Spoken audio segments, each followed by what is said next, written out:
Cerca Teleeuropa sul tuo Play Store o Apple Store e scarica la nostra app.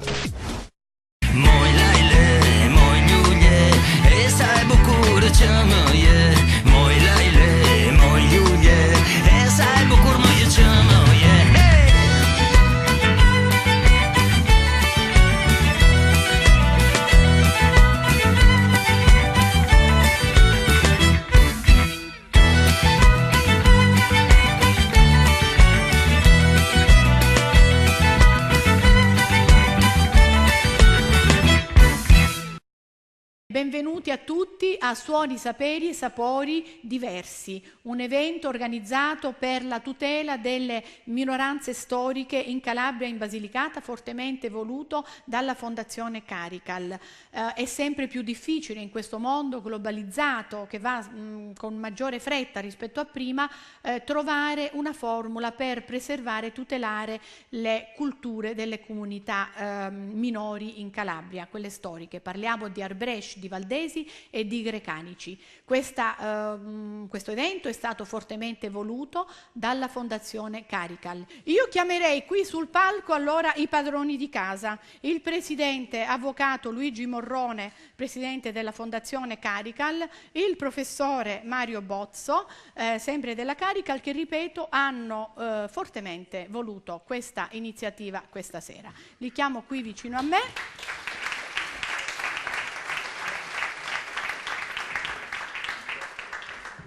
Passo la parola al presidente avvocato Luigi Morrone, che fa un benvenuto. Benvenuti a tutti. Questa serata, che è stata organizzata dalla dottoressa Mortati, vuole dare un contributo alle etnie linguistiche. Sono quelle etnie che hanno mantenuto la loro tradizione, l'identità sui territori dei dominanti. Vi ringrazio io per questa serata affollatissima, e passo la parola al Presidente Bozzo. Grazie. Grazie al Presidente. Buonasera a tutti e benvenuti alle autorità e a quanti hanno accettato di condividere con noi questa bellissima serata. Devo dire, come ex Presidente, se preferite anche vecchio Presidente della Carical, che questo appuntamento, su richiesta della dottoressa Mortati, era entrato da subito nel programma delle nostre iniziative, solo che per ragioni diverse abbiamo dovuto rinviarlo da una volta all'altra, ma stasera finalmente ci siamo e quindi possiamo dare il via a questo bellissimo incontro. Noi l'abbiamo accettato fin dall'inizio, questo suggerimento e questa proposta della dottoressa Mortati, perché rientra a pieno titolo in quelle che sono le iniziative anche storiche della Fondazione della Cassa di Risparmio, che ha come obiettivo fondamentale quello di valorizzare i beni culturali nelle nostre due regioni di riferimento, che sono la Basilicata e la Calabria. Ed il punto di partenza per ogni valorizzazione deve essere la conoscenza. Oggi più che mai esiste solo ciò che si conosce. Voi potete parlare dell'area grecanica quanto volete, ma se non si conosce, se mai nessuno è andato a Bova, e dico Bova per indicarne soltanto una, è come se Bova non esistesse. Ecco, questo è il dato.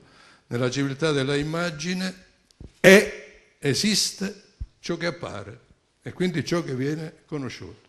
Ecco perché allora valorizzare per noi è sempre stato il punto di partenza, costituito appunto dalla conoscenza, la diffusione della conoscenza. E in questa ottica che abbiamo anche creato una collana tutta nostra della Fondazione, che è Meminis Iuvabit, un verso virgiliano che vuol dire nient'altro che gioverà a chi verrà anche dopo di noi avere ricordato. Ecco, ricordare è importante. È importante soprattutto in un periodo come il nostro, che è interamente schiacciato sul presente, sull'ora e sul qui. Il passato conta poco, perché i mass media, i bombardamenti pubblicitari fanno coincidere la modernità con le mode, con tutto ciò che è attuale. E quindi ciò che non è moderno perché appartiene al passato va eliminato, va messo negli scantinati come ferri arrugginiti. E quindi non conta per nulla le esperienze, i padri contano sempre di meno, i nonni non ne parliamo, vabbè, ecco. Oggi c'è mancanza di storia e la storia si fa conoscendo, riflettendo, piegando la schiena sui libri. Il presente si consuma subito. Perché? Perché ha le valigie pronte per trasferirsi nel passato. Si consumano gli affetti, si consumano le relazioni, no? I matrimoni si sciolgono dalla sera alla mattina, tanto. L'essenziale è consumare, che è uno dei drammi della realtà presente. Allora, ecco, conoscere le identità anche delle minoranze linguistiche è un dovere, perché fanno parte tutte le minoranze linguistiche identiche, l'area grecanica, i valdesi, no? O occitanici che dir si voglia, va bene? Così come gli albanesi fanno parte della Calabria. Integrarsi sì, annullarsi no. È giusto che mantengano la loro identità e siamo certi che questa sera si dimostrerà che le identità sono ancora vive. Grazie e buon ascolto. Grazie professore, prendete posto. E dunque proprio questo è l'obiettivo di questa sera, lo scambio di conoscenze fra culture diverse ma che hanno lo stesso obiettivo, quello di mantenere l'identità culturale con tendenze nuove in un mondo globalizzato, forse un po' frettoloso, e quindi le formule vanno trovate affinché queste identità non navighino, non affoghino per la verità nell'ondata della globalizzazione. Io sono qui soprattutto per coordinare, quindi non parlerò molto, ma invito subito sul palco i nostri ospiti, quindi Sua Eccellenza l'ambasciatore Annila Bitri, che è arrivata da Roma anche con qualche difficoltà di volo, la invitiamo a prendere posto. Il pastore della Chiesa Evangelica Valdese Jens Hansen, che prende posto, e poi il consigliere delle Nazioni Unite John Radovani, consigliere per lo sviluppo dell'Albania. L'ordinario di lingua e letteratura albanese dell'Università della Calabria, professor Francesco Altimari, nonché presidente della Fondazione Francesco Solano, per ultimo, ma non perché ultimo, naturalmente presidente del Circolo Culturale Apo Diafazzi di Bova, il dottor Carmelo Nucera, di Bova in provincia di Reggio Calabria. Ecco, io ho dato il microfono all'ambasciatore perché voglio partire un attimo con una domanda, cioè questa: in un paese come il nostro, dove non ci sono solo le comunità degli albanesi di oggi, ma ci sono talmente tante comunità storiche, penso che sia un pochino più difficile l'attività dell'ambasciatore, è vero? Prima di tutto, buonasera a tutti. Ringrazio a tutti gli organizzatori per l'invito, ma un ringraziamento speciale per quest'idea di riprendere e ricordare. Ognuno di noi è quello che è con le sue circostanze. Nell'essere dell'italiano c'è anche un pezzettino di tutto quello che rappresentano le culture delle altre etnie. Noi ne abbiamo avuto recentemente anche l'occasione, io personalmente, ma non sono l'unica qui in sala, che ne abbiamo avuto l'occasione di vivere e sentire il 7 di novembre, di questo mese di novembre, la visita dei due presidenti delle nostre repubbliche, l'Italia e l'Albania, a San Demetrio Corone, al collegio di Sant'Adriano. E lì abbiamo visto, vissuto, sentito e goduto quello che rappresenta l'albaneseità nella italianità, facendo parte di quello che è un unico italiano più ricco, più variopinto, più aperto, con un po' di albanesità storica che la rappresentano gli Arbresh e, perché no, un po' di più magari anche quella che portano gli albanesi di oggi. E riprendendo o ritornando a quello che mi stava chiedendo lei, il lavoro di un diplomatico in un paese come Italia, dove c'è la comunità Arbresh e c'è la comunità albanese, dà più volume di lavoro, certo, però fa il lavoro più ricco, più divertente e certamente sempre, sempre più impegnativo. Bene, Grazie. benissimo, grazie a lei, grazie a lei. Avete visto come parla bene l'italiano, lo parla meglio di noi, l'ambasciatore. Allora, io invece adesso vorrei presentare un po' una piccola cosa che è relativa al professor Francesco Altimari, perché proprio in occasione di questa visita del presidente albanese, del presidente della Repubblica albanese, Ilir Meta, il nostro professore dell'Unica l'ha ricevuto un riconoscimento tra i massimi possibili, che significa Nderi Kombit, che significa l'onore della nazione direttamente dal presidente della Repubblica albanese, quindi un italiano che riceve un riconoscimento così alto da parte della Repubblica albanese. Questo, volevo fare un applauso per questo al professor Altimari, il quale è schivo a queste cose, perché dice, l'ha già fatto il discorso all'Università della Calabria, dice non l'ho ricevuto io questo premio, l'abbiamo ricevuto tutti noi Arbresh che ci impegniamo, quindi io me lo prendo anche io un pezzettino di questo premio stasera, perché è una delle pochissime occasioni in cui mi sto impegnando per l'arberia. Allora, partendo però dal titolo di questo evento stasera, Suoni, Saperi e Sapori, che poi è un titolo che noi abbiamo coniato insieme quando abbiamo fatto un fantastico viaggio in Albania, ospiti grati dell'architetto John Radovani, in cui è venuto fuori questo mix, no? Suoni, saperi e sapori. Ecco, professore, lei che è così impegnato nella tutela di questi elementi, quale potrebbe essere la formula per preservare e tutelare questi nostri elementi sia a livello nazionale sia a livello internazionale? Perché no? Lei ha un impegno speciale per questa cosa qui. Ma è complicato rispondere a una domanda così. È complicato, però sì, lei complessa. ce la fa. Comunque, ecco, certamente con un plauso appunto alla Fondazione Carical, quindi ai suoi presidenti, al presidente di Morrone, al nostro presidente Bozzo, che ha seguito sempre con tanta attenzione appunto l'interesse, la nostra valutazione della nostra cultura.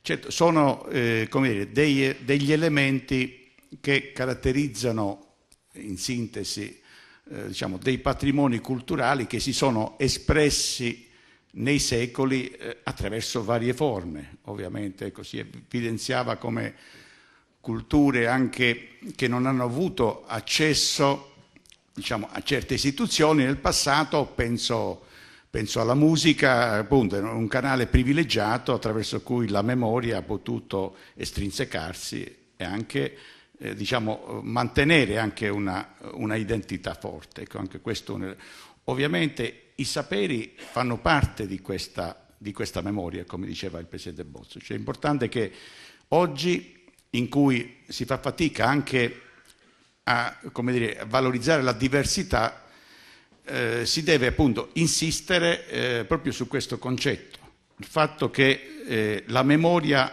del passato è una memoria che non è qualcosa che serve solo allo studioso, al cultore locale, ma è un patrimonio che oggi serve per dialogare con le nostre comunità di riferimento.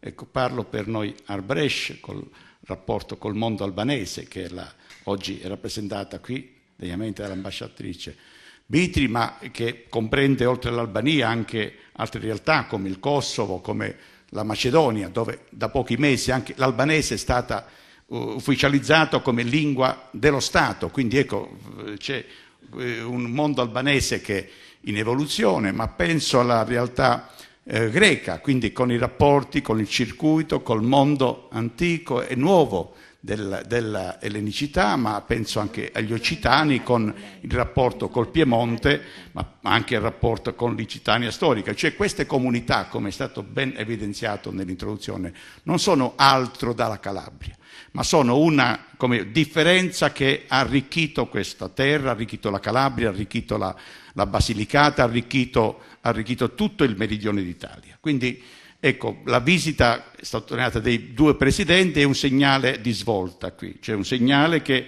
possiamo e dobbiamo andare avanti. Ovviamente qui un ruolo importante lo devono avere le comunità locali, qui sono rappresentati da molti amministratori, molti sindaci, e che appunto c'è la necessità di trovare nuove forme di raccordo perché questa diversità appunto sia accolto per quella che è, cioè un elemento di grande valore non solamente per le nostre comunità, ma anche per la comunità regionale e la comunità nazionale. E qui ecco, si pone anche l'esigenza di trasmettere questi valori in forma anche nuova e soprattutto coinvolgendo le nostre comunità, i nostri giovani, perché queste culture devono essere trasmesse ai giovani e devono essere trasmesse alle altre comunità. La proposta, che è stata già tentata nel passato per la comunità grecanica, poi si è cercato di coinvolgere tutte e tre le comunità, ma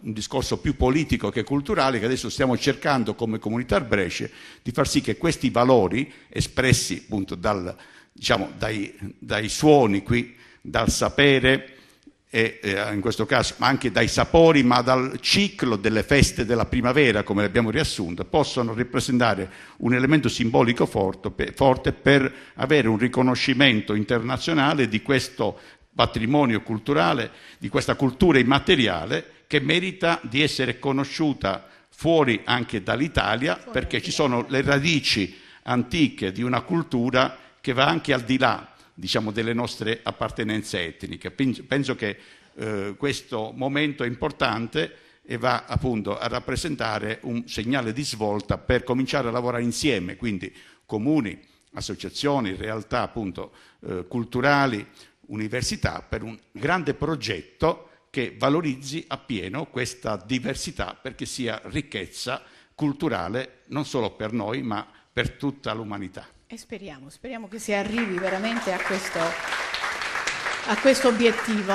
Ora la scaletta diventa un pochino più leggera perché prevede un bel passo di danza di Brunilda Lato. Brunilda Lato è una coreografa, già ballerina del gruppo di Stato del Teatro dell'Opera di Tirana, e di recente ha ricevuto un importante riconoscimento che è l'attestato d'onore da parte dell'Istituto Albanese degli Affari Nazionali. Io devo leggere la motivazione: per aver contribuito a rafforzare i ponti di amicizia e di collaborazione culturale tra gli Arbrescia e l'Albania e per aver promosso la cultura, l'arte, il folklore e i valori albanesi in Italia. Ecco a voi Brunilda Lato.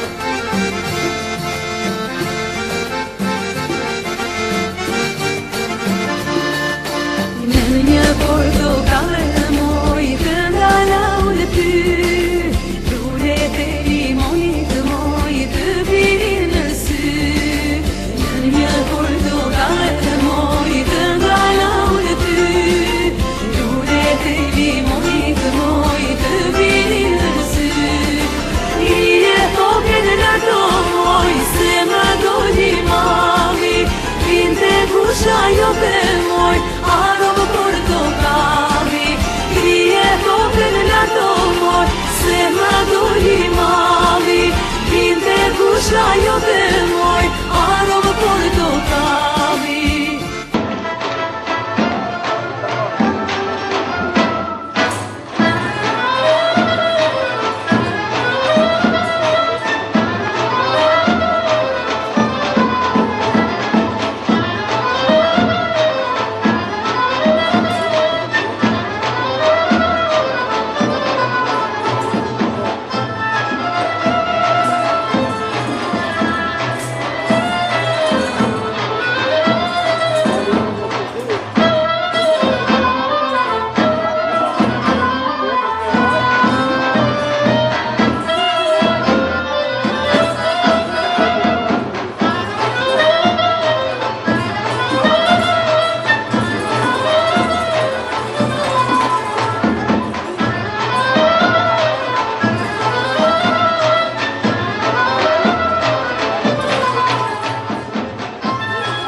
Bravissima Brunilda, vedete che bel panorama musicale, di visione sui Balcani proprio, no? È orientaleggiante.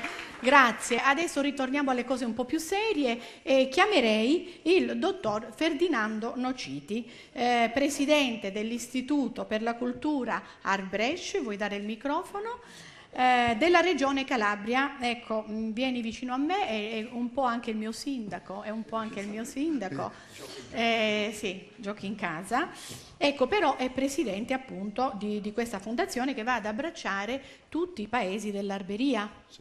Qual è lo scopo di questa istituzione e quali i programmi, Ferdinando? La necessità di far nascere questa fondazione perché mancava probabilmente uno strumento che riuscisse a mettere insieme i comuni, la provincia, la regione, le associazioni, l'università, perché poi lo scopo di questa fondazione è tutelare, valorizzare, promuovere, come ha detto giustamente il professore, i nostri usi, i costumi, le nostre tradizioni, il nostro patrimonio culturale, la nostra lingua che dobbiamo difendere e cercare di mantenere in tutte le nostre comunità.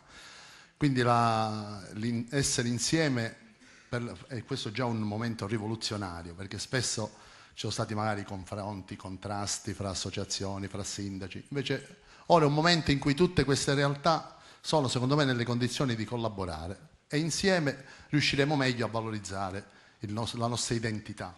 Certo. Per cui noi cercheremo di farlo con ad attirare anche il turismo di chi non appartiene a queste comunità. Io credo che questo sia un messaggio giustissimo. Si vede che è a Spezzano Albanese, nel senso che non è una presentatrice qualunque, è una presentatrice identitaria della realtà Art Brescia, perché ha detto un messaggio importantissimo. Noi abbiamo necessità di mantenere tutta quella tradizione, la nostra identità, però dobbiamo farla anche in una maniera nuova, anche fare in modo che sia da stimolo per attrarre persone nelle nostre comunità, perché dobbiamo combattere lo spopolamento e fare in modo di essere, ecco, quando parlava di ricchezza non per il mondo Art Brescia ma per l'intera Calabria, certo, diventare punti di riferimento attrattivi per portare gente in Calabria, gente nelle nostre comunità. Poi abbiamo un altro scopo, questo abbiamo parlato con l'ambasciatrice quando c'è stato questo incontro con il Presidente della Repubblica Albanese nella regione Calabria, ci siamo confrontati. Noi vorremmo anche come fondazione cercare di essere trade union fra la Calabria e l'Albania ed essere trade union fra le comunità Art Brescia e l'Albania. L'ambasciatrice ci darà la mano, noi cercheremo di metterci del nostro e insieme cerchiamo di fare un passo avanti per le nostre comunità. E riprenderemo questo argomento fra un pochino. Grazie, grazie. Dunque invece abbiamo un'altra bella comunità, unica peraltro, che è quella di Guardia Piemontese. Quella di Guardia Piemontese, unico paese dove si parla ancora l'occitano. È corretto, Pastore, dire che la Chiesa Valdese ha di recente rivalutato i rapporti con Guardia Piemontese e, diciamo, ha riscoperto questo luogo? Sì, l'abbiamo riscoperto perché abbiamo avuto bisogno di una chiamata. Perché a Guardia dal 1561 la fede valdese è stata estinta e noi dove non ci siamo, noi ci facciamo chiamare o non andiamo. E purtroppo perché è la stata nostra estinta. chiesa è infatti una chiesa che non irrompe, non fa proselitismo, ma siamo lì dove la gente si chiama. Questo è stato così quando nella seconda metà dell'Ottocento siamo tornati nel sud, o sono stati sindaci allora anticlericali che ci hanno chiamato per fare conferenze e lì nascono le prime chiese. O ci sono scuole che si fondano perché abbiamo sempre avuto l'ideale che le masse devono essere alfabetizzate, quindi molte chiese vanno insieme, quindi c'è la chiamata dalla situazione sociale di molti che non sapevano nemmeno leggere. O nel Novecento sono stati i nostri centri che sono stati fondati per l'oppressione della mafia nel centro Sicilia e così via. Quindi ma qualcuno che storia insomma, interessante questa, sì, no? perché è una chiamata che ci venne rivolta. Infatti io solo una citazione, il pastore Augusto Malan, che nel 1872 era pastore a Messina, diceva anche a Reggio ci sarebbe un bel gruppo interessato, ma non mi chiamano, perciò non ci vado. Invece a Guardia siamo stati chiamati. Era nel 2004, stavamo per aprire un nuovo luogo di culto a Ripignano in provincia di Cosenza e c'era Gaetano Cistaro, che era poi sindaco di Guardia Piemontese, che diceva voi valdesi dovete venire a Guardia. Ed era una visione, veramente un'idea splendida che ha avuto, perché dalla diciamo, collaborazione con il comune è nato il nostro centro che abbiamo aperto proprio quando abbiamo celebrato i 450 anni della strage nel 2011 con un museo e poi anche il tessuto, il laboratorio che abbiamo giù e poi ci siamo allargati un po'. Il centro culturale parla? Sì, il centro culturale di Guardia Piemontese che oramai è diventato un punto di riferimento. Abbiamo di recente aperto i sentieri, un sentiero da Cetraro per 60 km. Sì, ne parleremo dopo. E poi la cosa bella è quando l'anno scorso è arrivata la riconoscenza, il riconoscimento da parte delle chiese evangeliche d'Europa che Guardia è città della riforma. Io ho subito ricollegato a Gaetano Cistaro perché lui aveva questa idea e questo premio nasce dove oggi, anche se la storia è andata male, come a Guardia Piemontese per quanto riguarda la fede evangelica, che comunque c'è una collaborazione col comune per ricordare anche lì la storia della riforma protestante. E questa è una cosa importantissima perché essere città della riforma, peraltro è l'unica qui, ma insomma significa essere inseriti in un circuito nazionale e internazionale per Guardia Piemontese, quindi ha una importanza particolare. Benissimo, ci interrompiamo qualche minuto per la pubblicità e saremo qui fra poco, state con noi.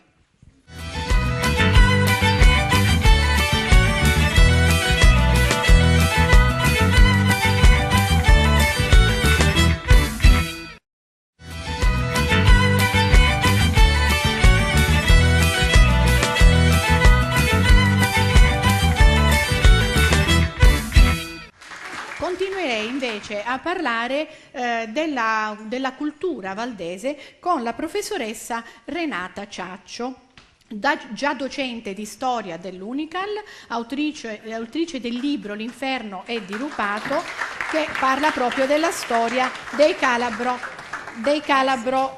valdesi. Renata, intanto voglio ringraziarti per l'aiuto che hai offerto alla Fondazione Carical e a me personalmente per organizzare questo incontro. Poi mi ha incuriosita perché mi ha raccontato tante cose quando ci siamo incontrate mentre organizzavamo questo evento.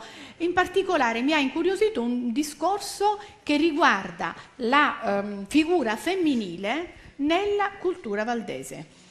Sì, per esempio, come concepita? La donna valdese è una donna speciale, diciamo.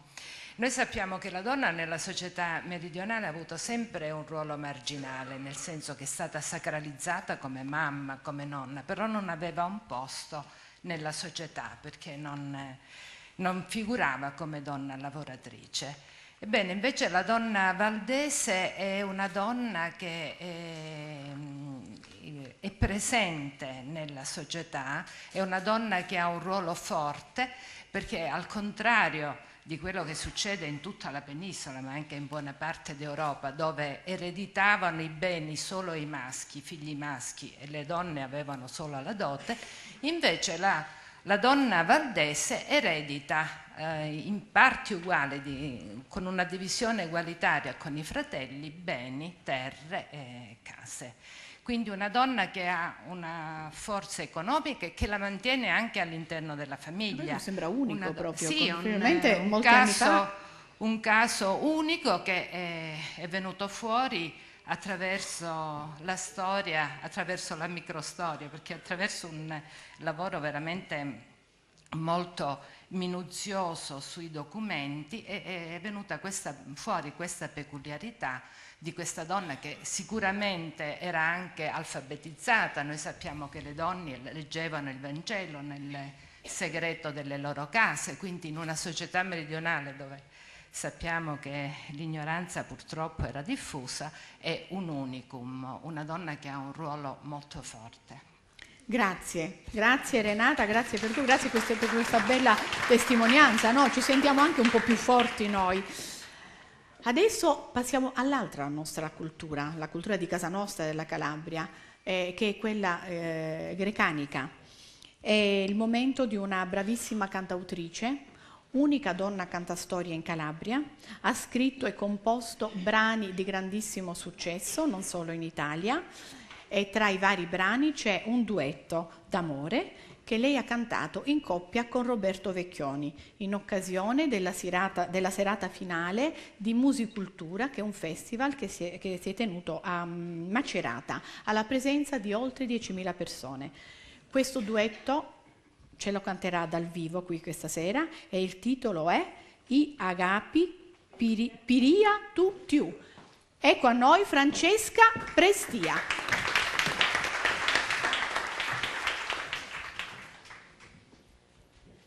Quando ho incontrato Roberto Vecchioni 3 anni fa e lui si è seduto accanto a me per imparare a leggere queste parole molto più vicine alla lingua antica, al greco antico, mi ha chiesto come mai avessi deciso di comporre questo duetto d'amore. E io ho detto che a Bova, dove ero andata, la capitale della Bovesia, e guardo qui Carmelo Lucera perché lui è di Bova, c'è un castello proprio in alto. E quando io sono andata mi hanno detto questo era il castello della regina di Bova. Lei, tanti anni fa, è partita a guida del suo popolo dalla lontana Grecia, cercando una nuova patria. Avvicinatasi alle coste della Calabria, ha visto una fiumara che splendeva sotto i raggi del sole perché l'acqua scorreva su delle pietre bianche, meravigliose. E così lei, abbagliata da tanta bellezza, ha detto: è lì che voglio costruire il mio castello, è lì che ricominceremo la nostra storia. Io sono andata, ho messo anche il piede nell'impronta della regina di Bova, perché si dice che un giorno una donna farà coincidere perfettamente il piede con quello della regina e lei si rincarnerà. E io ci ho provato. Che bella leggenda. Non lo so.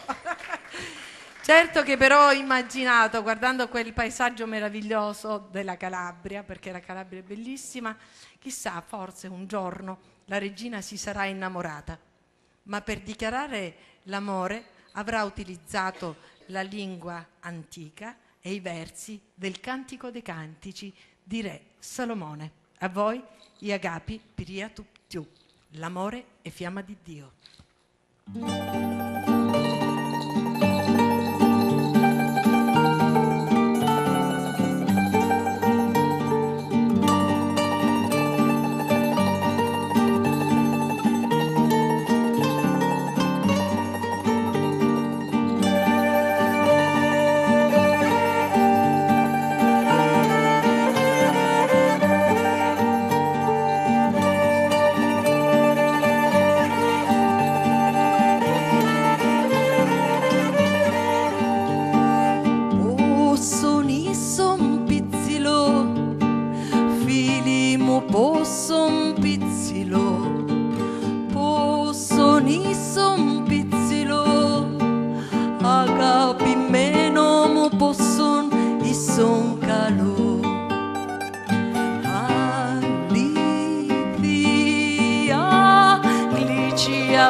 su tre con me, siremo a piso su tre con me. Oh, li pizzilo, iso e su, filimo iso e su, a panno su den feni, feni cammiolata, t'incardia e su me le spese, menan crisafi manaco, me le spese su t'incardia, me manachi mi artambia. Posso nisso un pizzilo, filimo posso un pizzilo, posso nisso un pizzilo, agapi meno mu posso nisso un calò, menan torcari mia zi, o agapi meno mu menan cerbiato, o se non afto aspro, mesa sta calipa, o se mia lia mesa sta dentrati socia, sto scianotti telo nacatio. Posso nisso un pizzilo, filimo posso un pizzilo, posso nisso un pizzilo, agapi meno posso nisso un calò.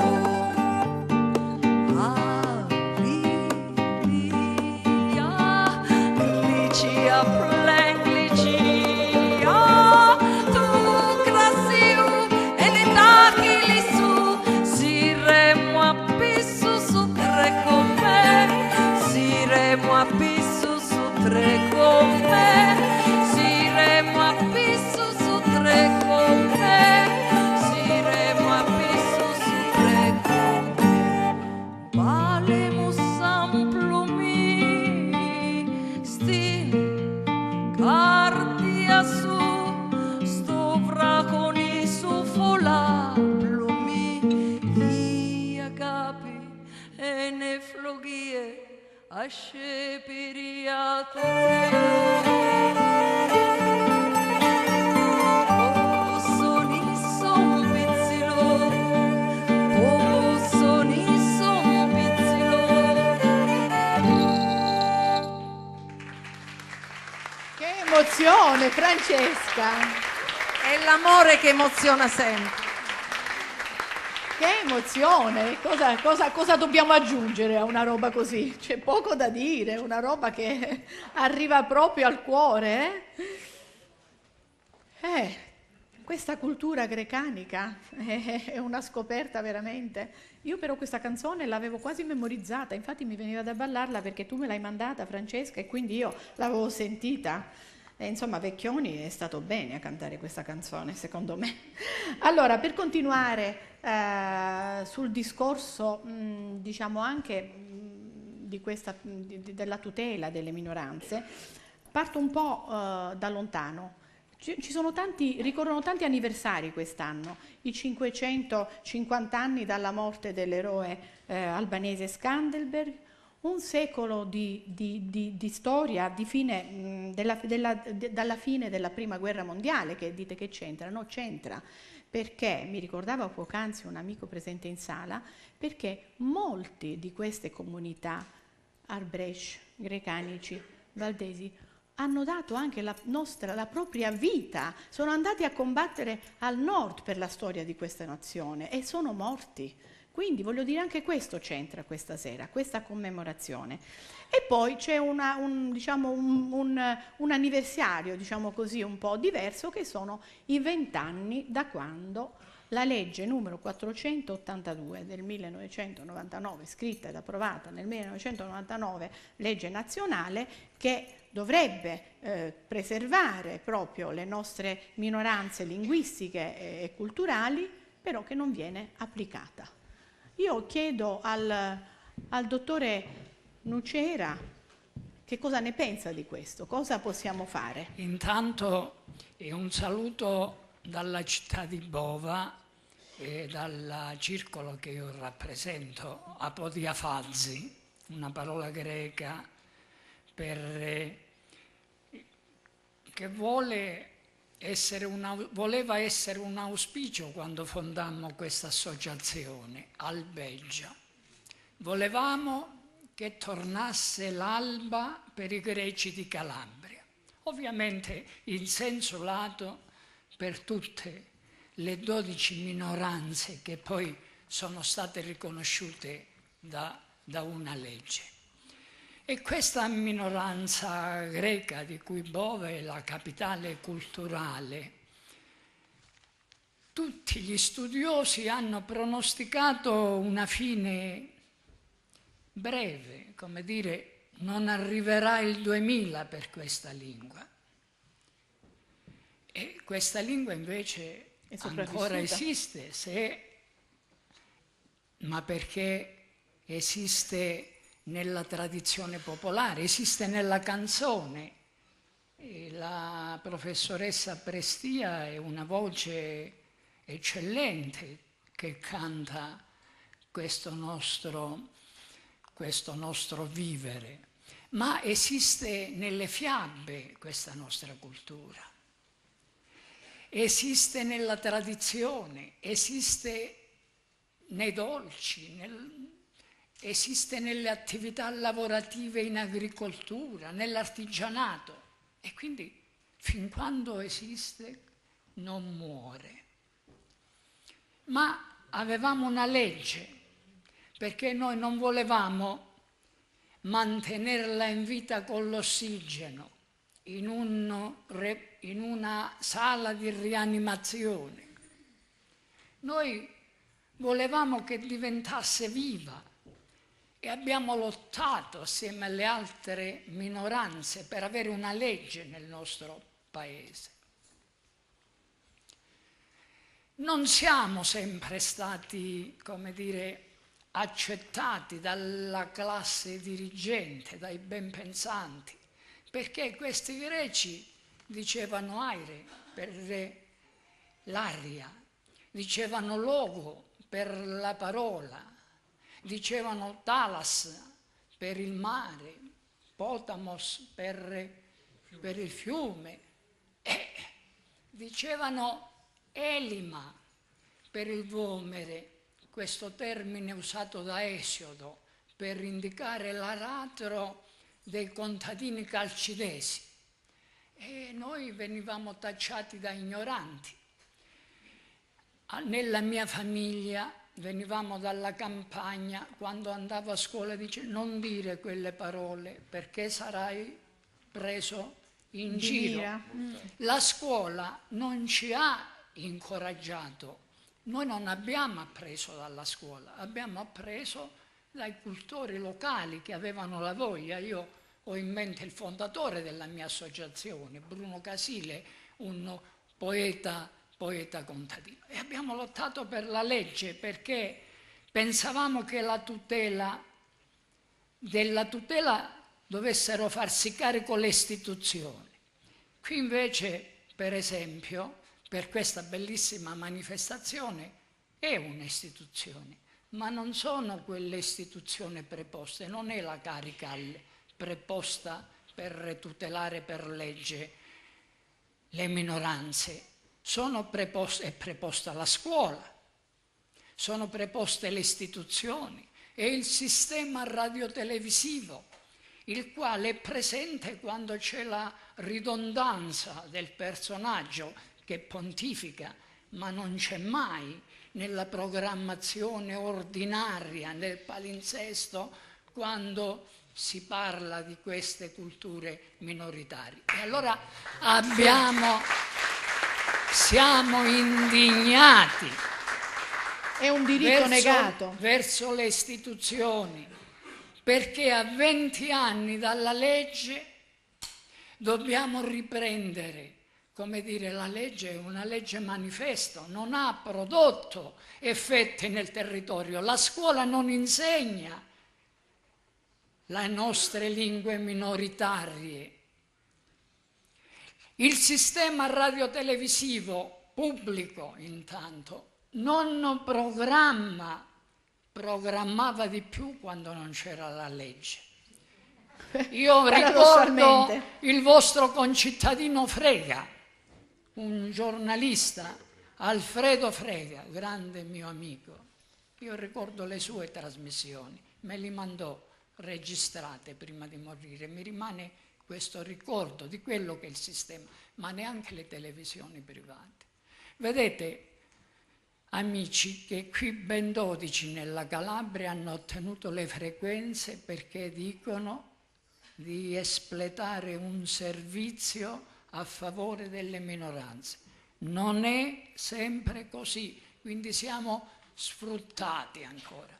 Si utilizza il nostro buon nome per opere che non vanno nella direzione della salvaguardia. Allora io credo che stasera, per esempio, ho un sogno, presidente e responsabile della Carical, il sogno che la Università della Calabria potesse svolgere un master per ognuno di queste 3 minoranze calabresi. Non è un grande dispendio di energie finanziarie e lo lascio qui questo sogno, lo lascio alla vostra sensibilità. La lasciamo come proposta. Che avete questa sera dato segno di questa vostra disponibilità. E poi la istituzione, la regione. Non si può gestire le minoranze con le deleghe di appartenenza. Le minoranze si gestiscono con le deleghe di competenza. Le istituzioni vanno dirette dalle persone che hanno anima, cuore e competenza delle minoranze. Insomma, in una parola, se non c'è, diciamo, proprio nella programmazione, ogni professore, ogni docente potrebbe comunque qualche parola inserirla, le televisioni potrebbero comunque, anche la televisione, la radio, a iniziativa dei giornalisti, non c'è bisogno poi per forza, esatto, e questa è la sostanza, insomma. Allora, invece abbiamo qui un'altra personalità, per andare avanti con questa trasmissione, andiamo a un'altra personalità che è John Radovani, che è il consigliere dell'ONU per lo sviluppo dell'Albania. Si parla tanto di ponte fra Italia e Albania, è quasi diventato veramente un leitmotiv questo del ponte fra Albania e Italia, anche con il coinvolgimento dei paesi arbresci, un ponte riferito naturalmente allo sviluppo, a un'idea di sviluppo sotto il punto di vista economico, culturale, turistico, però il cammino sembra essere un po' lento, sembra, diciamo, che non si arrivi a quagliare, diciamo così. Io ti chiedo, John, ecco, cosa si potrebbe fare secondo te? Tu hai questa bella delega per dare un impulso, un'accelerazione a questa costruzione, ultimazione di questo ponte virtuale? Grazie. Allora, io seguo, come te lo sai, il professor Altimari sicuramente, quasi da 5 anni i rapporti tra l'Albania e la Calabria, inizialmente per l'iniziativa di 2 illustri professori. Seguiamo un po' i rapporti Calabria-Albania e Arbrescia-Albania, che secondo me sono 2 rapporti che devono andare in modo parallelo. Ci incontriamo quasi ogni anno per un convegno di qua e di là. Un anno fa io dissi nel mio intervento che non vorrei venire nel 2018 qua per decidere la data dell'incontro del 2019, cioè perché purtroppo spesso è successo così. Per fortuna quest'anno mi risulta che siamo andati, abbiamo fatto dei passi avanti, però voglio sottolineare che si può rimanere indietro pure andando avanti. Questa è una questione quello che di succede molto spesso. È una questione di velocità, cioè se lo Stato, se il continente va, per spiegarmi, con 200 all'ora e qua la regione va con 30 all'ora, vuol dire è la stessa cosa come se la regione andasse indietro. E io sono convinto, cioè la convinzione che sia la Calabria, non parliamo dell'Albania, sicuramente sì, ma anche la Calabria c'ha bisogno di un impulso nuovo, c'ha bisogno di organizzarsi, c'ha bisogno di portare nuove idee e nuovi meccanismi che sviluppano la regione. Deve, secondo me, nei rapporti con l'Albania, deve saper usare nel modo buono questo gioiello, questa specialità che sono gli Arbresh. Gli Arbresh sono gli ambasciatori naturali dell'Albania in Calabria e anche in Italia. Ed è un peccato, hanno parlato gli altri sul valore delle minoranze, delle lingue, della cultura Arbresh, ma è veramente un peccato anche visto dal punto di vista dello sviluppo, non accelerare e non incentivare queste minoranze per creare questi nuovi ponti che diceva la dottoressa Mortati, che poi non sono neanche ponti, le distanze fanno veramente ridere qua. Stiamo parlando cioè è più vicino andare a Tirana che andare a Milano. Parliamo del Mediterraneo che è un lago, dipende dal punto di vista. Parliamo sempre di Mare Nostrum, ma io lo chiamo Mare Mortum perché non succede quasi niente, succede troppo poco per quello che deve succedere. E perciò io credo che è indispensabile parlare, si deve, ma anche fare, si deve fare, si devono creare unità operative che siano in grado di realizzare poi le cose scritte sulla carta. La Calabria in rapporti con l'Albania, per esempio, la prima cosa che dovrebbe fare, secondo il mio parere, la regione deve aprire una rappresentanza a Tirana, cosa che le altre regioni l'hanno fatto e lo fanno pure con successo. Cioè quello non è un costo, quello è un investimento, l'investimento migliore che si può fare. E quando parlo dell'Albania è come se parlassi per il Montenegro, per tutti gli stati d'intorno. Cioè se uno rimane solo a casa sua rischia tantissimo di rimpicciolirsi, di andare veramente, di chiudere il proprio futuro. Io perciò anche venendo qua ho voluto portare un'iniziativa che secondo me lo trovo molto importante. Ho chiamato 4 giorni fa il direttore del Museo Nazionale di Tirana, Museo Storico. Questa è una bellissima idea, sì. E sono raccordato stamattina anche con il professor Altimari e gli ho chiesto di aprire nel Museo Nazionale un compartimento, una sala, lo vedremo quanto grande sarà, sulla storia di Arbresh, perché risulta che neanche in Albania non c'è una sala dedicata a questa storia così interessante, così bella se vogliamo, così strana se vogliamo, così europea. E non solo che mi ha dato l'ok, ma contentissimo, parleremo anche col Ministero, con la Ministra e tutto, e credo che verso gennaio saremo in grado di fare un gruppo di lavoro che apri questo padiglione, che secondo me dovrebbe venire usato non solo per la storia dei Arbresh, di queste minoranze, ma dovrebbe venire usato anche per il turismo calabrese, perché se uno vede questa storia poi ci manca poco curiosità a venire, basta una linea a conoscere questa realtà. Conoscere la Calabria. Io credo che, come lei lo sa, anche con Fappi, con Fappi Calabria stiamo lavorando abbastanza bene, però serve azione, action. Cioè, i ritmi sono troppo lenti e io mi auguro che la Calabria il prossimo anno sarà la regione che sarà in prima linea per i rapporti, dico non solo con l'Albania, ma forse con tutti i Balcani. E speriamo, grazie John, questa è un'idea che mi avevi accennato e quindi io sapevo cosa stavi andando a dire. Questa sala da istituire, da mettere dentro il museo di Tirana sarebbe veramente una bella cosa con la nostra realtà Arbresh, dove esporre per esempio, guardate che costumi che abbiamo qui, costumi delle minoranze. Però a proposito di costumi, io vorrei che mi proiettassero un'immagine particolare di un'idea, di un costume molto innovativa. Parliamo di Dominica. Ecco, questa è una rappresentazione di un costume in maniera un po' diversa. Io chiamo qui la dottoressa Serena Notaro, la quale viene è il delegato alla cultura, consigliere del comune di Caraffa, che già è lontano di per sé Caraffa, anche perché è lontana, poi mi dirai perché siamo un po'... ma viene da Roma per venire proprio qui, ha preso un aereo e deve anche scappare fra poco. E quindi ascoltiamo dunque chi è Dominica. Dominica è un'opera, anzi una street art di Massimo Sirelli e rappresenta la nostra donna in costume Arbrecht, una donna fiera ed orgogliosa che richiama lo sguardo fiero del nostro condottiero Skanderberg. È un richiamo alle nostre radici, a un segno di appartenenza, è un richiamo per le nostre generazioni che attualmente non solo disperdono quello che è l'uso della lingua perché si sta disperdendo, ma non conoscono neppure la nostra storia.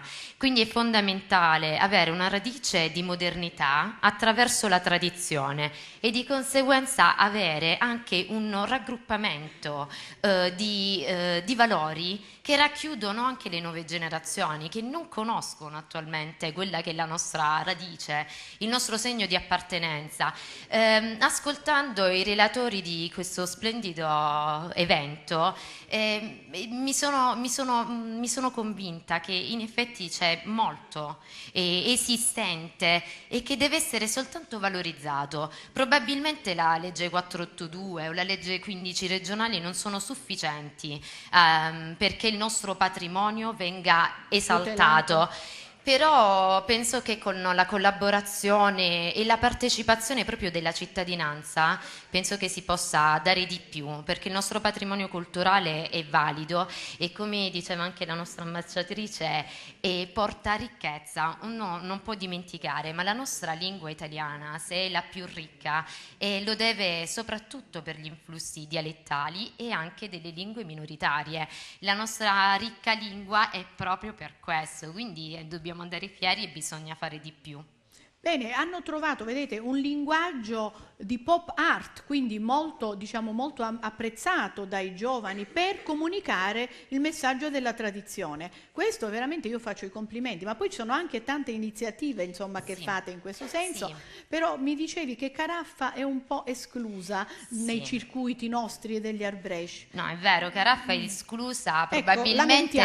Lamentiamoci. Caraffa è esclusa probabilmente per anche una questione di logistica, anche di lontananza. Il fulcro centrale è qui a Cosenza, con i paesi ovviamente perché sono più numerosi. Sì, probabilmente sì, noi siamo una piccola provincia di 6 piccoli comuni e quindi siamo abbastanza abbandonati, quindi sì, questa è una nota polemica che vorrei comunque si risollevasse, nel senso, io in quanto istituzione anch'io ho bisogno di aiuto, quindi non solo l'istituzione deve fare, ma bisogna anche essere aiutata. Era questo un po' il ragionamento.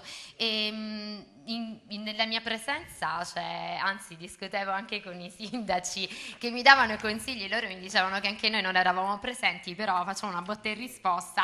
Io ora ci sono, quindi tocca a voi, nel senso, io ci sono, metto la mia comunità a disposizione, il nostro lavoro e lo metto a disposizione di una cultura Arbrecht che richiama veramente una bellezza di antichità e di splendore, insomma, e anche con una nuova iniziativa. Ora questa è la pop art, ma noi abbiamo una chat.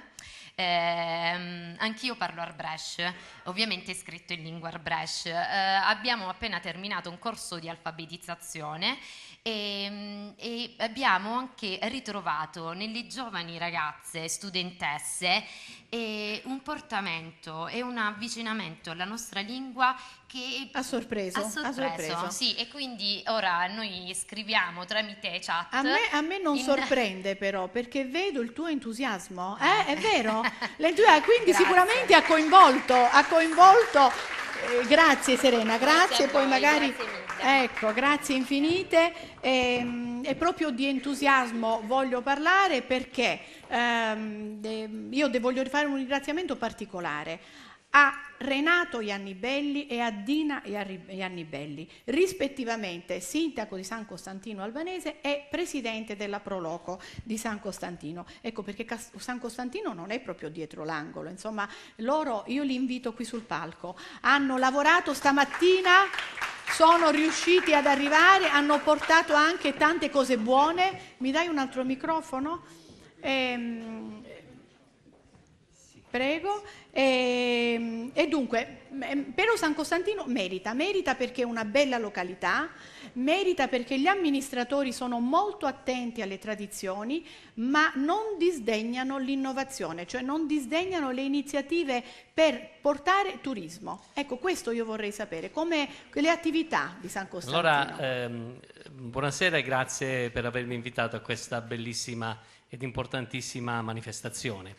San Costantino Albanese è uno dei 5 paesi di origine arbrescia della Basilicata e solo noi e un altro paese che è San Paolo abbiamo mantenuto anche il rito greco-bizantino, quindi siamo veramente una rarità in Basilicata. Quindi la nostra forza è che siamo comunque, da un punto di vista turistico, comunque attiriamo perché abbiamo mantenuto negli anni la cultura, le tradizioni, l'antica lingua, e quindi la gente viene anche perché è incuriosita da tutto ciò.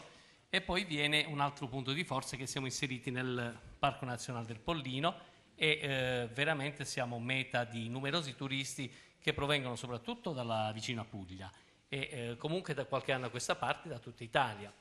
E diciamo il paese si è arricchito di tantissimi attrattori. Innanzitutto l'attrattore principale è la cultura e la lingua, ma poi abbiamo il volo dell'Aquila, che è un bellissimo attrattore unico in Italia che praticamente fa vivere l'ebbrezza di un volo simulato su un deltaplano. Si va a 90 all'ora e si sorvola i tetti del piccolo paesino, del paese, ed è una cosa stupenda veramente da fare. Vi invito a venire. La modernità, cioè attirare i giovani con le cose che piacciono. E poi nel frattempo abbiamo anche realizzato un bellissimo parco avventura in un bosco di cerri naturale e che è uno dei parchi avventura più grandi del sud Italia. Ce n'è uno simile soltanto sull'Etna. E quindi tutto ciò insieme ai contenitori culturali che abbiamo il museo, l'etnomuseo della cultura arbresce, che è stato arricchito, si è arricchito di una cosa fantastica, di un costume di circa 250 anni fa, Arbresce, simile a quello che abbiamo qui portato stasera, e che ci è stato donato da una signora di Modena che se l'era portato lì. E quindi è uno forse dei più antichi costumi Arbresce d'Italia. Esistente. E poi abbiamo un'altra struttura museale che è la Casa Parco, bellissima, dove ci sono mostre etnografiche, dove c'è una mostra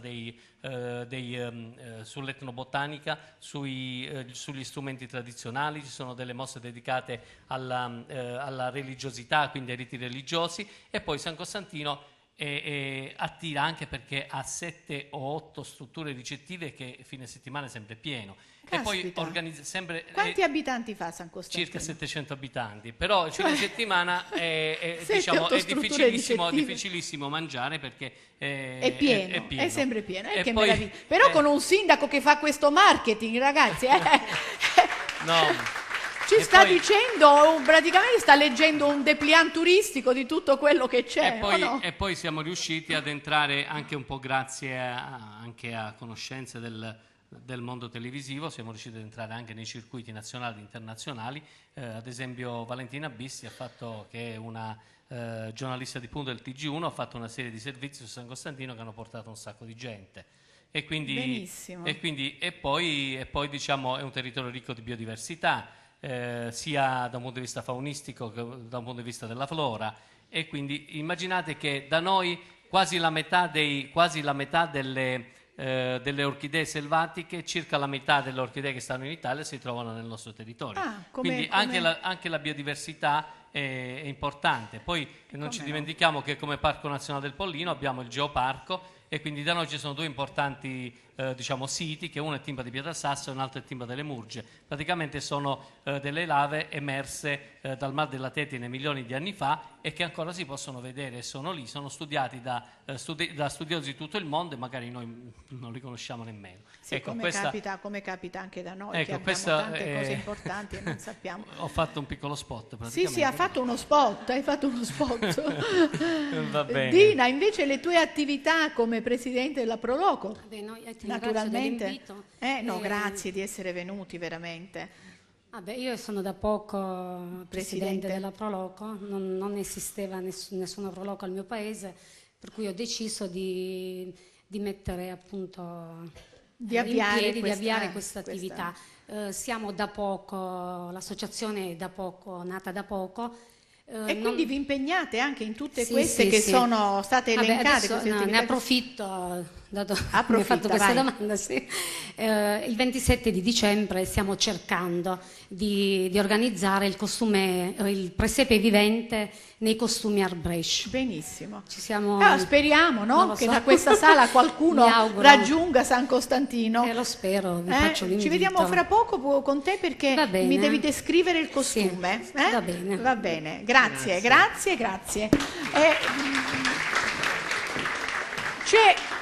C'è un altro paese che però fa un bel marketing territoriale perché è in continuo fermento culturale ed è Civita. Io invito il sindaco, il dottor Alessandro Tocci, con questo splendido ragazzino in costume.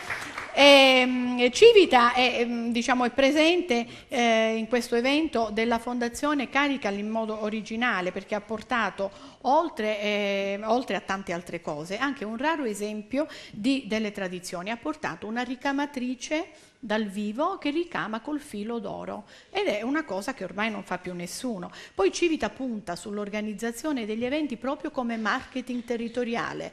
Quali sono le attività, le iniziative di Civita per attirare il turismo anche, no? Innanzitutto grazie per questa bella occasione che ci avete dato di essere qua presenti a Cosenza, a Mendicino, in questa bellissima sala. Civita è nel DNA dei cittadini di Civita essere attratti e attrattori di turismo e lo dico con tranquillità e dico che quello che si è creato negli anni, per sfatare anche alcune considerazioni che ho sentito, legge 482, legge 15 che ci stanno. Noi se dopo 500 anni ancora crediamo nella nostra piccola comunità perché c'è il cuore. E il cuore è la parte fondamentale di una parte del nostro organo, del nostro corpo che ci permette di dire quello che noi vogliamo a Civita.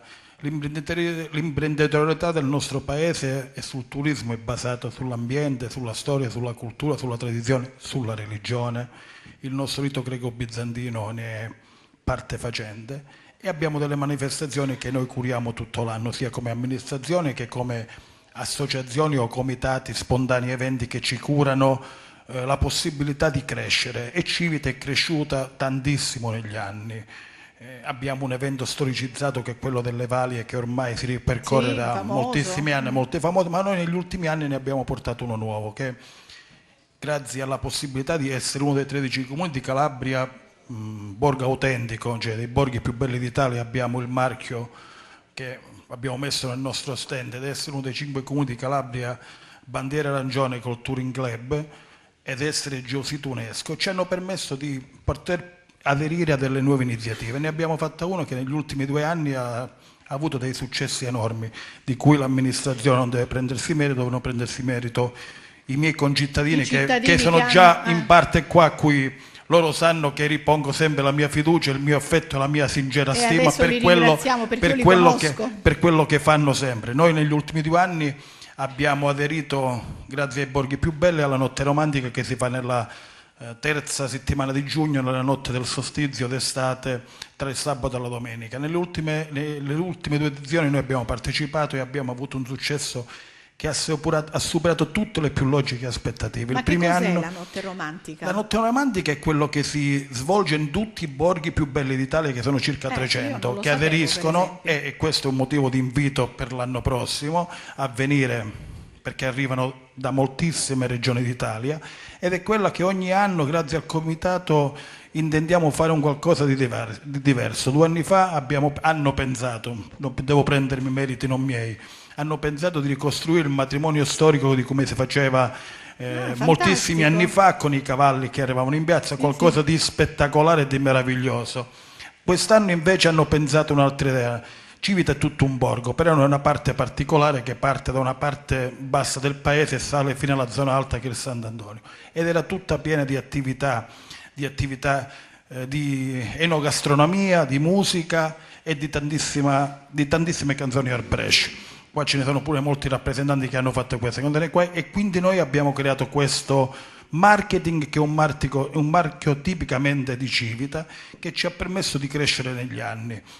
Il mio amico intimo Renato Iarnibelli, che ha più volte sponsorizzato il parco perché è il presidente della comunità del parco e quindi lo saluto con affetto, ne ha 700, noi ne abbiamo qualcuno in più, noi siamo 900, però con 900 abitanti noi abbiamo creato una microeconomia che è quella che porta il paese ad avere 7 ristoranti aperti tutto l'anno e più di 30 attività ricettive che lavorano tutto l'anno, quindi questo è un marchio di identità e non di piagnisteo, perché noi cerchiamo di rimborcarci le maniche nonostante tutto quello che ci si può fare e si può vivere nella vita. Noi crediamo che i piccoli borghi devono essere difesi a tutela. O con legge 924 sul numero reale, quindi insomma. Parliamo, se vediamo il numero di abitanti, in base agli numeri di abitanti, quante attività abbiamo, appunto. Parliamo di un piccolo miracolo civitese di cui io ne sono un comprimario insieme a tutti gli altri cittadini.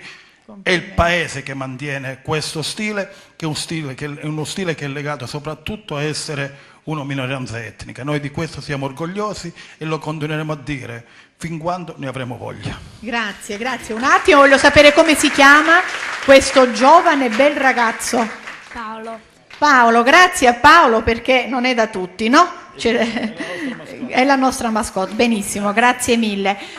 Io non so perché avevo riservato dei posti al paese di San Demetrio, però li vedo vuoti, quindi comunque io speravo di averli e li ringrazio in ogni caso perché insomma sono stati anche un po' impegnati perché hanno avuto la manifestazione dell'incontro dei due presidenti.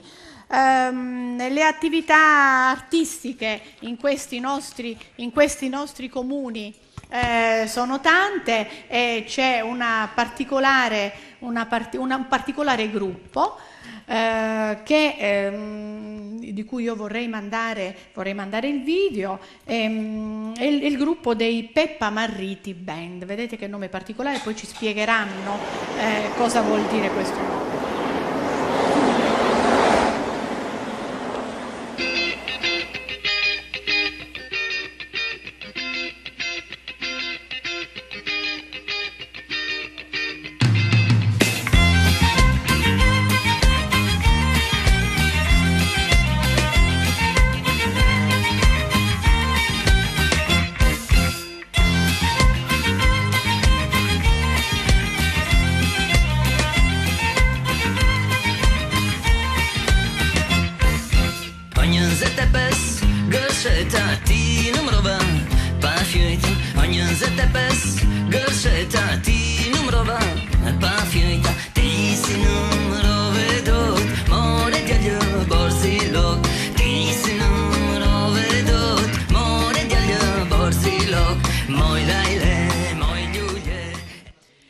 E invito Angelo Conte e Demetrio Corino, che sono due dei 5 elementi della band. Questa band che è un esperimento di successo perché coniuga il rock all'americana con la tradizione dei cori polifonici, una tradizione che tuttora sopravvive in Albania molto bene, che però da noi ancora c'è e si sente. I tradizionali viersh, no? Dunque, nonostante però il ritmo rock, io diciamo traspare un po' anche questo sapore nostalgico di una ballata, bellissimo.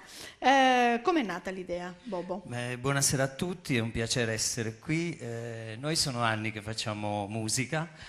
È nata l'idea perché eravamo stanchi della tradizione.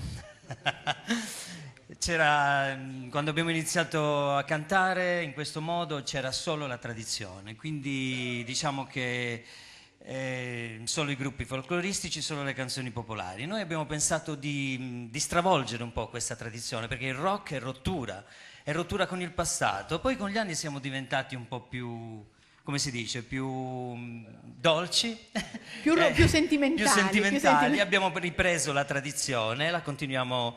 Una delle cose più di rottura che abbiamo fatto, che ancora oggi facciamo nei nostri concerti, è Giulia e Giulia in versione rock, bellissimo, blues. in qualunque quindi, versione, Giulia e Giulia. Ecco, ed è un modo noi abbiamo pensato che è un modo per portare avanti questa cultura, perché come diceva e come ti dice sempre il professor Altimari, che ci ricorda dai nostri origini, diceva e dice ancora, spero, che una cultura, se è ferma al folklore, è ferma ed è morta dentro una teca. È una fotografia, rimane. Una cultura deve essere viva, deve produrre quadri, libri, dischi, trasmissioni. Perché voi avete tutto, partecipato vita. a vari festival, a varie trasmissioni televisive. Elenca qualcosa. Va. Sì, abbiamo fatto più passaggi alla Rai 3, Levante, trasmissioni che parlavano delle nostre minoranze. Abbiamo suonato in Albania, siamo stati ospiti delle varie TV albanesi, Top Channel, TV Show, altre, Vision Plus. Quindi siamo passati un po' da tutte le parti. Siamo contenti di continuare questa nostra attività, per noi è un piacere. Peccato che non è il nostro, volevamo avere la chitarra addosso, gli strumenti e farvi sentire qualcosa, ecco, perché per noi la musica è passione, è cuore, soprattutto perché altrimenti non andiamo da nessuna parte. Grazie a tutti che siete qui, veramente, perché le nostre comunità hanno tanto da dire. Quello che ci manca, lo dico anche nei nostri concerti, è un qualcosa che ci unisce, perché da soli non andiamo da nessuna parte, insieme possiamo fare qualcosa. Grazie. E invece Demetrio è anche un autore, oltre che un elemento del gruppo, hai scritto un libro, Rock Arbrecht. Sì. Rock Arbrecht. Sì, di cosa parli? Nel 2013 ho scritto questo libro ed è stato editato dalla Pendragon di Bologna, con la distribuzione della Feltrinelli, Ubik Feltrinelli. Il libro è piaciuto tantissimo all'editore perché dice: non ho mai ascoltato e visto niente di simile. Lui non conosceva gli Arbrecht. L'idea di scrivere un libro non sulla Peppa Marriti, ma uso Peppa Marriti come un veicolo per parlare della minoranza etnica Arbrecht, perché io credo che la minoranza non è sempre denominata con la cultura non è mai minoritaria, e quindi ho pensato di scrivere questo libro parlando della Peppa Mariti Band, ma facendo conoscere alla maggioranza delle persone, più persone possibili, l'esistenza di una comunità Arbrecht, di una lingua, di una cultura diversamente applicata a quella italiana. Sono arrivati molti consensi da ragazzi che sono andati in libreria, perché sembra strano ma i ragazzi vanno ancora in libreria per fortuna e comprano dei libri. Quindi un bel successo. Di un ragazzo ligure che ha detto: io ho visto il libro, ho visto rock, a me piace il rock, ma poi c'era sta parola che non ho capito cosa voleva dire e quindi poi ho comprato il libro. Ha conosciuto noi, ha conosciuto l'esistenza di questa cultura e quindi si è appassionato anche lui non solo alla nostra musica, ma abbiamo portato una conoscenza in parti che non c'era ancora. E c'è da ringraziare per questo da parte di tutti gli Arbrecht, no? Grazie. No, noi lo facciamo perché il nostro non è un progetto musicale, come abbiamo sempre detto, ma è un progetto culturale. Il nostro intento è quello di tutte queste persone che sono qui, che con grande dedizione e cultura ogni volta, ogni giorno lottano per la salvaguardia di questa cultura che è importante e che possa essere conosciuta in tutto il mondo. Bene. Poi al di là di quello, insomma, Bene, tutto quello che verrà è bene. Grazie mille, grazie veramente, grazie. Voglio ritornare un attimo però alla cultura occitana. Perché abbiamo un'altra figura importante ed è la dottoressa Gabriella Sconosciuto, che è presidente dell'Istituto regionale per la comunità occitana, e con lei io vorrei affrontare proprio l'argomento della lingua, cioè quanto è importante la lingua per continuare l'identità, per tutelare l'identità. Innanzitutto buonasera a tutti e grazie di averci invitato. Grazie a voi da parte della Fondazione. È fondamentale, soprattutto per Guardia Piemontese. Guardia Piemontese è l'unica minoranza linguistica nel meridione, quindi è una minoranza nelle minoranze in Calabria, perché siamo l'unica realtà, quindi a Guardia Piemontese, dove si parla l'occitano.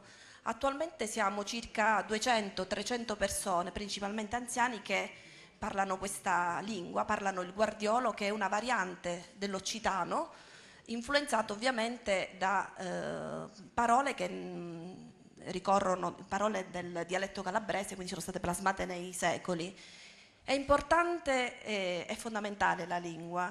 Nella scuola, professor Nucera, da noi ancora si parla, si insegna l'occitano, è proprio previsto nelle ore curriculari.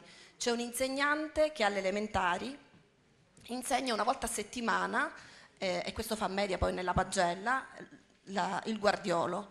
Però c'è un grande problema, l'Istituto Gaetano Cistaro di Guardia Piemontese ha fatto un appello al MIUR, al Ministero dell'Istruzione, perché nel momento in cui questa insegnante andrà in pensione è difficile trovare qualcuno che possa sostituirla, è difficile trovare una insegnante che conosca anche la lingua occitana. E quindi come Fondazione Occitana ci uniamo all'appello della scuola affinché si possa trovare una soluzione. Forse si potrebbe trovare grazie alle fondazioni, probabilmente. E quindi faccio un appello alla Regione Calabria, al nostro Presidente Oliverio, affinché acceleri il processo di avvio di queste fondazioni, in modo tale che davvero riusciamo a partire e a trovare delle soluzioni importanti. Bene, grazie Gabriella, grazie mille veramente per questa testimonianza, per questo impegno anche di Guardia Piemontese. Ce la stiamo mettendo tutta, cioè Guardia si sta attivando, non solo le associazioni del territorio, il comune, diciamo, e la scuola che sta facendo tante attività anche extrascolastiche, infatti corsi di teatro, di arte, proprio per tramandare e valorizzare questa cultura. Senti, però mi dici proprio in una battuta cosa sono questi sentieri valdesi? Perché ne abbiamo sentito un po' il pastore che lo accennava. Voi avete fatto i sentieri valdesi, che cosa sono? Allora, i sentieri valdesi rappresentano per noi un grande risultato, sono stati finanziati attraverso i fondi 8 per 1000 della Chiesa Valdese e ci hanno permesso di rintracciare, trovare gli antichi sentieri di collegamento tra le comunità valdesi e i punti di loro interesse, in modo tale da poter recuperare una parte importante della nostra storia. Si sono scoperti questi sentieri che rappresentano dei veri e propri musei a cielo aperto, ricchi di cultura, di storia. Quindi attraversano i paesi, quindi è un richiamo turistico anche, è un no? grande richiamo turistico. Abbiamo preso anche dei contatti con dei tour operator e quindi nel nostro piccolo stiamo cercando di portare gente. Già abbiamo avuto riscontri anche dall'estero. I comuni attualmente coinvolti in questa iniziativa sono Cetraro, Acquapesa, Fagnano, Guardia, Fuscaldo, San Vincenzo La Costa e Montalto Fugo. Al momento sono 60 chilometri che abbiamo individuato di percorsi e questi percorsi sono ricchi di bellezze naturalistiche, c'è un microclima particolare anche, e sono state fatte anche delle scoperte particolari. La nostra guida che è qui in studio, Paola Lentini, ha trovato una rarità, una felce preistorica botanica, esatto, la Guardia Radicans, che è fantastica. Quindi invitiamo tutti a venire. Un motivo in più, voglio dire, cultura occitana, lingua particolare, questa storia interessante. Per chi non conosce Guardia, io vi inviterei a venire. Ecco, e visto questo che è il tutti gli altri messaggio. sindaci hanno fatto un po' di pubblicità, io direi perché? Perché innanzitutto c'è questa lingua che è unica. Abbiamo le terme luigiane, che sono le prime in Calabria e seconde in Europa per le caratteristiche salsobromoiodiche delle acque. Benissimo, sì, insomma, abbiamo un sacco di motivi. Abbiamo pure il mare e perché no? Abbiamo tanti ristoranti, tanti posti buoni dove venire a mangiare, quindi venite perché ognuno aspettiamo, insomma, qui ci tocca, bisogna fare un itinerario turistico e andare presso tutte queste comunità. Grazie Gabriella, grazie mille, Gabriella Sconosciuto. E adesso avete visto che bei costumi, dunque io invito i costumi, proprio questi bei modelli, a mettersi in fila qui perché vogliamo ammirarvi meglio e avere la descrizione. Abbiamo costumi valdesi, abbiamo costumi Arbresh, di San Costantino Albanese, e poi di quale altro paese? Di Civita, e io quindi invito qui, darete le spalle, ma insomma vi ammireranno comunque i nostri ospiti seduti, e invito a descrivere questi costumi. Per quanto riguarda il valdese, il dottor Fiorenzo Tundis, che è anche è uno dei responsabili del circolo culturale Gianluigi Pascale. Invito la dottoressa Filomena Stamati, lei è una valentissima pediatra, però dove c'è cultura c'è lei. E che cosa ti ha messo su in quel buffet di là? È arrivata alle 2 e ha cominciato a sfoderare dolci e liquori e questo e quell'altro. Filomena, sei un vulcano, nonostante le apparenze, perché poi è bella tutta compita, tranquilla, ma è una roba che solo chi la conosce. Descrivo ed invito anche Dina Iannibelli che ci descrive il costume di San Costantino Albanese. Io continuo a tenere 2 microfoni, vabbè, è l'abitudine. Ecco, da dove partiamo? Partiamo da Filomena, ce li devi indicare però perché... Buonasera a tutti e grazie per il gentile invito e complimenti per l'evento, del resto non poteva essere diverso per esperienze passate. So che la dottoressa Mortà non è uno sviolinamento reciproco, ma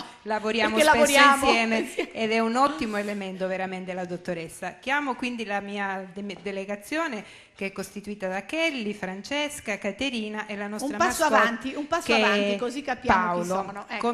Il nostro costume è un costume che si contraddistingue per la sfarzosità, l'eleganza e soprattutto la preziosità dei tessuti che li costituiscono. Il costume che indossa Francesca è il costume nuziale praticamente, il costume che i nostri avi indossavano il giorno del matrimonio, e sono costumi particolarmente ricchi che sono il risultato di una serie di elementi sovrapposti. La vestizione comincia con quella che per noi è la gligna, ovvero una camicia lunga, impreziosita qui da questo scollo, da una rouge di volant ricamati finemente a mano, e sulla quale viene sovrapposta quella che per noi è la scoglia, una sorta di cravatta, diciamo così, finemente ricamata con oro, con motivi che in alcuni casi ricordano poi quelli che sono i motivi che ritroviamo sul gippuno, ovvero su questa sorta di corpetto che arricchisce la parte alta del costume questo che è ulteriormente impreziosito da queste fasce che sono fasce di oro, di tessuto praticamente, che viene elaborato con fili di oro. Il costume, come voi potete notare, è il risultato di una sorta di gonne sovrapposte. Si comincia da sotto con una sorta di vedo e non vedo, che poi è molto molto sensuale. Si comincia con questa che è una sottana praticamente, sulla quale viene sovrapposta una prima gonna che è di tessuto di raso in seta, bordata sempre da questi galloni, sulla quale poi viene sovrapposta questa gonna di colore azzurro intenso, e questi tessuti sono poi ulteriormente impreziositi, in questo caso da stampe di oro, ma possono essere anche impreziosite da ricami che vengono fatti a punto pieno. Completa il tutto il velo della sposa, che come potete notare è anche questo tutto quanto ricamato in oro. Ovviamente la fierezza delle nostre donne, la loro alternosità è ulteriormente impreziosita da gioielli antichi. I gioielli che indossa Francesca sono gioielli di fine Ottocento, così come tutto quanto il costume che lei indossa è un costume di fine Ottocento. Quindi questo il costume di gala. Nuziale anche, nuziale. No? Per quanto riguarda invece Caterina e Kelly indossano il costume di mezzafesta, che è un costume anche questo molto particolare. Entrambi i costumi sono costumi di fine Ottocento e le gonne che le signore indossano sono gonne di seta grezza che veniva elaborata utilizzando il telaio. In modo particolare mi fa piacere dire che Caterina, la signora alla quale faceva riferimento prima Rosanna, che è una signora che ha raccolto l'eredità delle nostre nonne, dei nostri avi, e che è capace di realizzare queste meraviglie che avete potuto osservare. E poi alla fine, infine, abbiamo la nostra mascotte, Paolo, perché è ovvio che sui bambini, sui giovani dobbiamo investire. Grazie. Grazie Filomena, grazie mille. Allora Dina, facciamo un passo avanti, il costume di San Costantino albanese. Maristella e Domenico, questo è il costume di San Costantino albanese e il costume della festa. Allora inizio e spiego un po' il costume. Sì, una battuta, due insomma. Sì. Allora questa è la gonna camisola, come vedete ha tante fasce. Vedete come sono diversi, sono sempre arbresh ma sono diversi l'uno dall'altro. È un minimo di 5, un massimo di 7. Più c'erano fasce nella gonna e più la donna era altolocata. Questa gonna è talmente raccolta che con la sua raccolta si alzano queste, diciamo, si chiamano giungliat. Difatti qui, se Maristella apre la gonna, ci sono circa tante pieghe proprio. Ci sono circa 15 metri di stoffa raccolte poi. Che tessuto è Dina questo? Questo è panno. Però anticamente questo vestito, mi dispiace non averlo portato, l'ha detto prima il sindaco del mio paese, veniva fatto con i tessuti di ginestra ed è favoloso. Ecco, sì, perché proprio è tipico poi di San Costantino. Poi abbiamo bresi, che sarebbe la cintura, vandera, sarebbe questa parte qui, giustamente è tutto ricamato in filo d'oro e d'argento.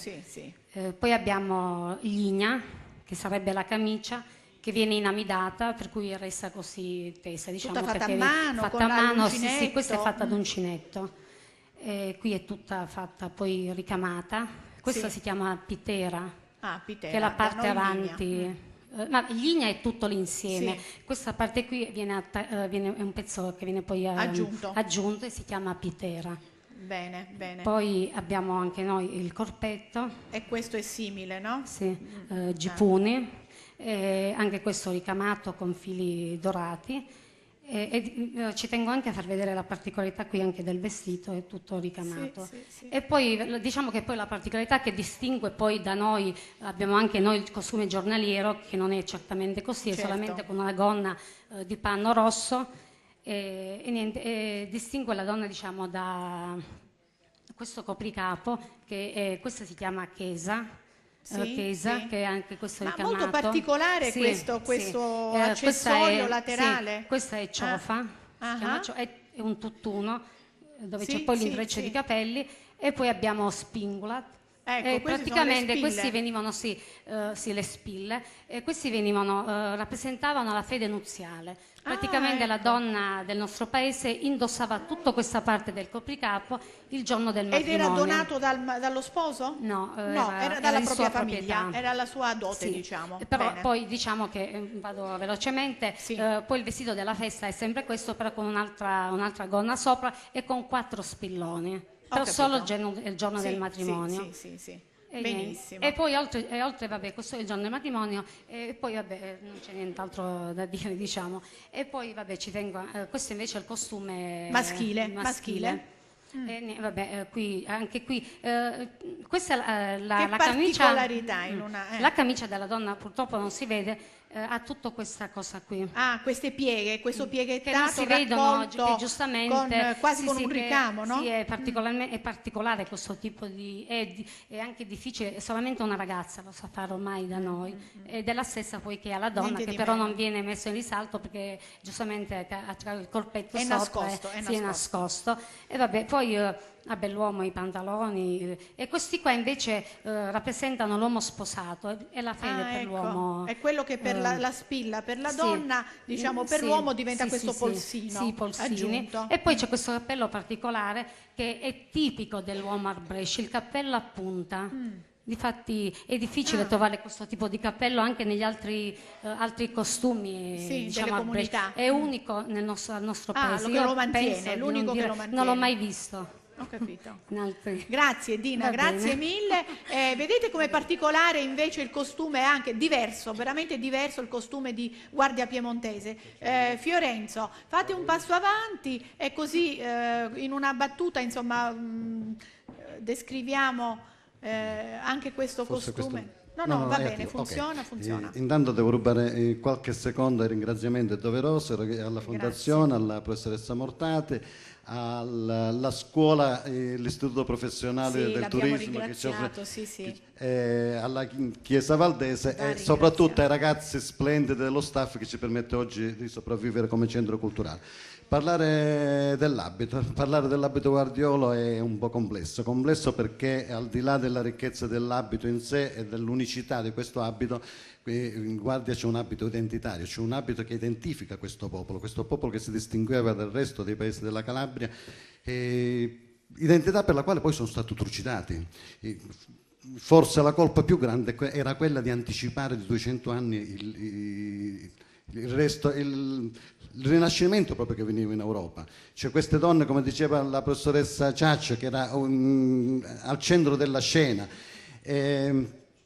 Che dirvi, io dell'abito ne faccio parlare alla capo laboratorio. Un'altra cosa che voglio dire è l'importanza di questo abito. Noi siamo i diretti discendenti dei bizantini, qui troviamo l'arte serica dei bizantini, la manualità, la maniacalità della tintoria e delle finiture degli albanesi che con questa popolazione convivevano e vivevano insieme, e in più, nonostante quest'abito è un abito straordinariamente ricco, il rigore della comunità comunque valdese, noi troviamo i capelli raccolti, il grembiule sul seno, molto accollati, perché comunque non doveva essere provocante l'abito, doveva essere elegante, bellissimo, sontuoso, ma non provocante.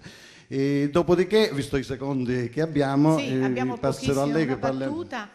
Grazie a tutti. Grazie Fiorenzo Tundis del Circolo Gianluigi Pascale. Cercherò di andare più veloce della luce. Fiorenzo vi ha già anticipato. Voglio solo dirvi che noi oggi qui abbiamo l'abito da sposa soltanto su queste due ragazze, però è una scusa per invitarvi a venire a conoscere, a vedere anche gli altri due abiti che abbiamo nel nostro museo. Alcuni sono riproduzioni attuali, su cui abbiamo lavorato per circa 2 anni per il recupero, e poi abbiamo anche una teca ricca di pezzi che ci sono arrivati piano piano e timidamente dalle famiglie guardiole. Questo è l'abito da sposa, come vi diceva Fiorenzo, ricchissimo, rappresentava la dote della sposa ed era infatti ricco di ori.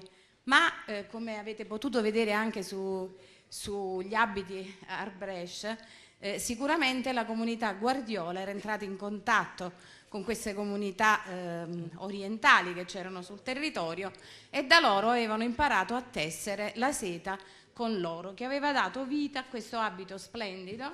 Ovviamente qui vedete delle riproduzioni, ma se venite al museo, vi ripeto, abbiamo un abito in teca che ha circa 200 anni, dove potete proprio vedere l'intreccio della seta con l'oro, ricchissimo. Le parti degli abiti, sia quello giornaliero che quello del giorno di festa, come veniva chiamato, che l'abito da sposa, hanno le stesse componenti. Quello che cambia sono i tessuti, perché l'abito da sposa ha una sottana che è più preziosa, diciamo, è più prezioso l'abito da sposa. E ricamata all'abito che è composto dai 6 ai 9 metri di tessuto che veniva intrecciato in maniera molto complessa e rigorosa. Come vedete, queste sono delle plissettature fatte assolutamente a mano, che richiedevano un sacco di tempo per poterle fare. Il velo, vedete, che era un velo di pizzo, girati, le maniche che erano sempre ricamate in pizzo sangallo e tutti gli ori. Anche la donna guardiola aveva alle orecchie e al collo collane d'oro e orecchini.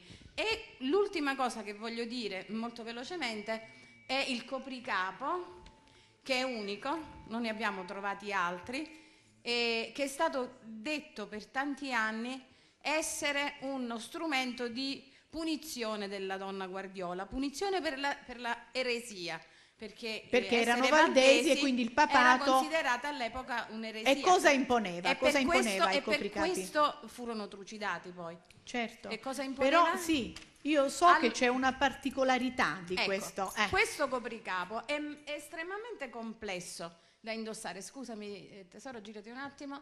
Allora, è fatto con corda e con filo di ferro intrecciato ai capelli, che quindi è anche un po' doloroso, è anche un po' doloroso. Ricoperto da trine per quanto riguarda le nozze, alzati se no cadi, è ricoperto con nastri molto ricchi, molto vivaci, e lo stesso copricapo c'era anche sull'abito giornaliero o su quello del giorno di festa, con trine un po' più modeste ovviamente, e si diceva che era una tortura inflitta alla donna Guardiola per la sua eresia.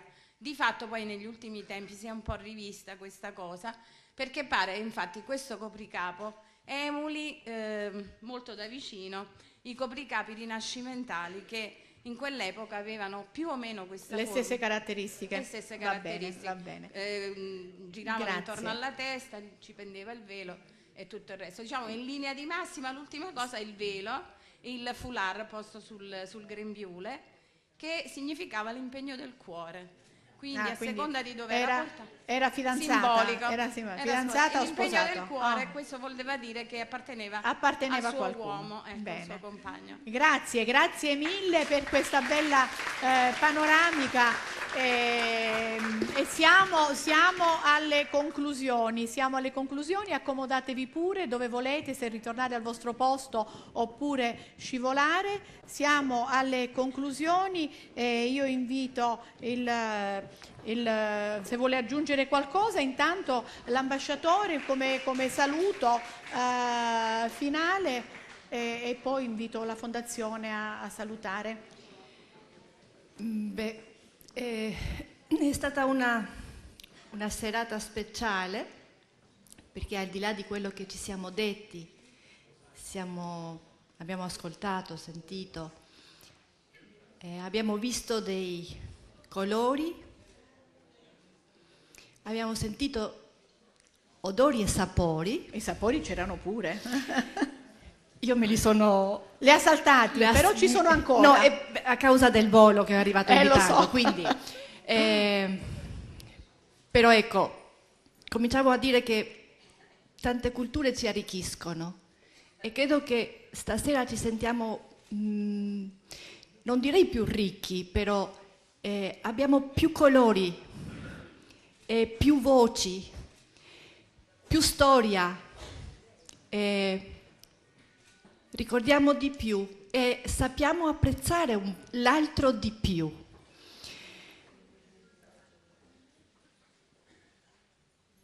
Mi è rimasto una cosa da quello che stava dicendo lei prima. Gli Arbrecht possono essere un ponte tra l'Italia e l'Albania. Anch'io, cioè i ponti servono per unire, ma cioè, la riflessione che ho avuto questo pomeriggio sera, i ponti sono delle strutture che se non riescono ad essere attraversate, se non trascorre vita, culture, che non si veicolano, rimangono senza vita, inutili. Quindi i ponti ci sono, facciamoli vivere e viviamo insieme sui ponti per dargli vita congiuntamente. Grazie. Grazie per questa esperienza di stasera. Grazie a lei. Lascio la parola.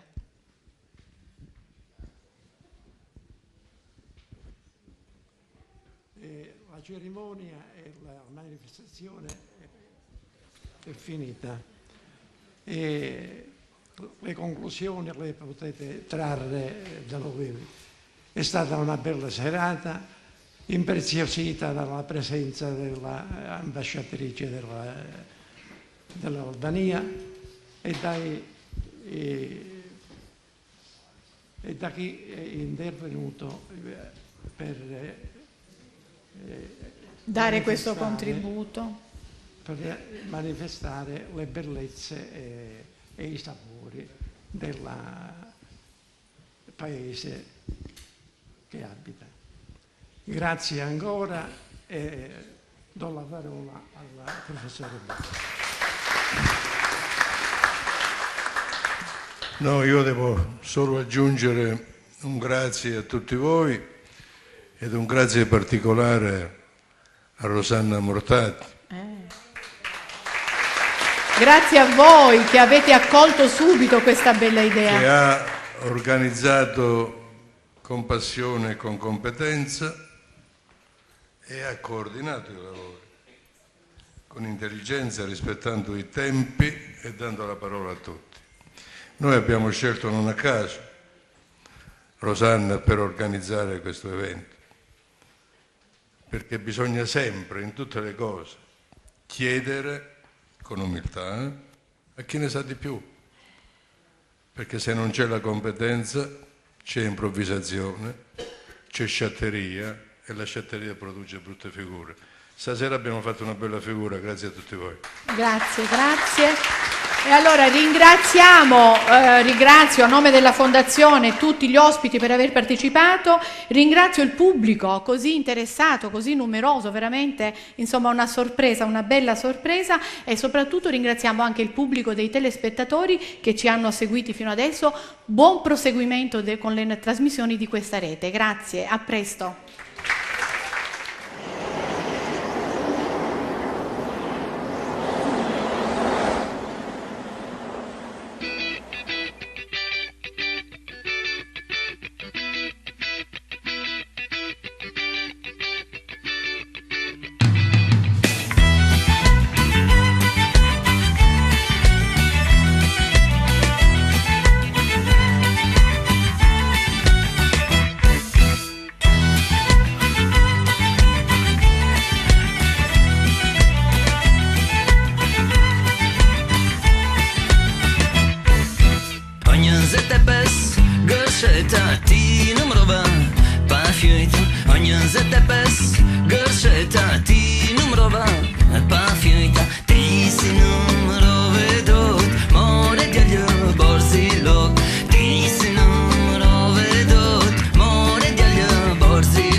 Cerca Teleeuropa sul tuo Play Store o Apple Store e scarica la nostra app.